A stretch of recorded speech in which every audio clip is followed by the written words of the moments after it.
Dalawang sunod na double-double ang naitala nga kaagad ng isang Kai Sotto laban sa team ng Livanga Hokkaido at dito tinapatan niya ang isang NBA first round pick na si Jalil Okafor at hindi biro ang naging labanan ng dalawang bigs na ito, talaga namang dikdikan rin ang bakbakan sa loob ng paint. Ganado rin si Kai Sotto sa larong ito at kita naman natin may gigil nga rin sa pagkuha ng rebound. Malaking bagay ang height o laki ni Kai Sotto sa loob ng paint dahil na rin sa mas angat siya sa labanan sa pagkuha ng rebound. Sa depensa naman umatake ang point guard ng kalaban pero sinalubong ni Kai Sotto. Pinasa niya ngayon sa kanyang kakampi tapos Kai Sotto nag-adjust, nakahabol ng konti, distracted pa rin ng tira ng kalaban kaya naman nagmintis ang kanyang tira. Tignan naman natin ang play na ito. Kai Sotto nag-ala Nikola Jokic sa play na ito. Nasa taas kitang kita niya ang kanyang kakampi dahil sa kanyang tangkad, spotted kagad itong si Jarrell Martin tapos yung kalidad ng pasa napakaganda. Sa opensa naman alam ni Kai Sotto kung paano nga sumabay sa kanyang kakampi. Sakto sana ito para sa isang alley-oop play. Na-delay nga lang ng konti ang guard ng Kushigaya at dahil dito napansin natin na dihamak na mas magaling talaga ang kakampi noon ni Kai na si Kawamura at delayed ng konti ang pasa pero nagawa pa rin nilang makonvert sa puntos ang play na ito. May mga hindi nga rin perfecto na play si Kai Sotto sa loob ng paint pero ang maganda nga dito ay nag-aagawan niyang makarecover laban sa dalawa pa ngang world import ng kabilang team at nakakakuha pa nga ng foul. Complete package si Kai Sotto bilang isang big man. Yung depensa nga rin niya kitang kita natin, hindi makatira ng maayos ang big man ng kalaban dahil sa laki ni Kai na nagbabantay sa loob ng paint.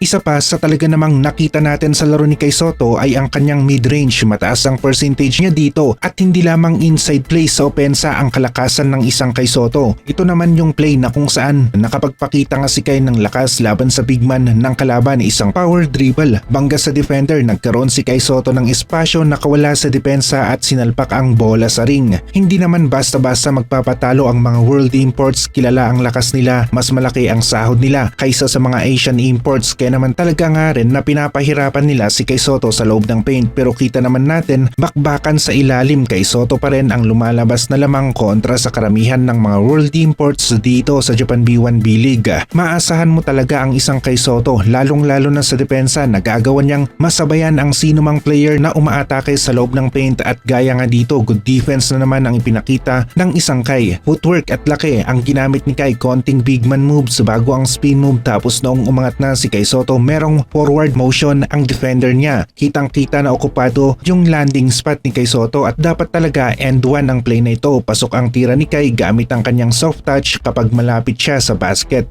Dominant si Kai Sotto laban sa team ng Livanga Hokkaido at ito pa nga ay kontra sa mga world imports. Putback na mabilisan na naman ang nagawa ni Kai sa play na ito. Hindi nawawala yung pagiging playmaker ni Kai Sotto, nakikita niya talaga ang kanyang mga kakampi at alam niya kung kailan nga magkakat ang mga ito. Saktong-sakto ang bigay ng pasa para sa magandang play sa opensa. May plays rin si Kai Sotto nakahanga-hanga talaga, kagaya na lamang dito, walang oras na inaksaya. Pagkakuha ng pasa, adjust sa ere ng konti, bato ang bola sa ring para sa madali ang pagpuntos. Sa pagkuha ng rebound, kitang-kita talaga yung malaking agwat ni Kai laban sa karamihan ng sentro sa Japan B1 B-League. Nagkakaroon ng magandang opening ang team ng Kushigaya Alphas dahil na rin sa Kai Sotto nakuha ang atensyon ng big man ng kalaban sa kanyang side at buti na lamang nakita talaga ng guard ng Kushigaya ang weak side sa depensa ng kanilang kalaban sa play na ito at yun ang kanyang inatake. Malaking bagay rin yung mga tip in ni Kai Sotto sa loob ng paint,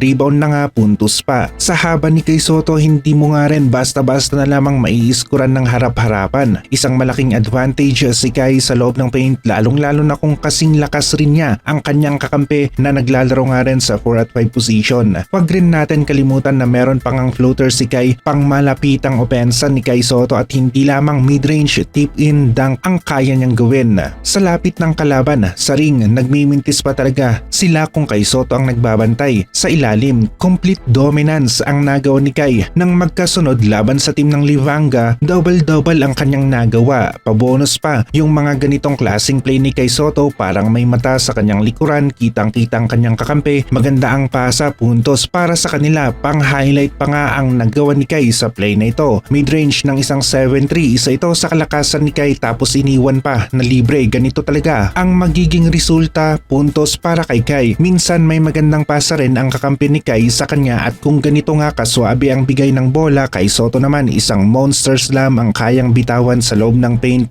pang-highlight na galawan.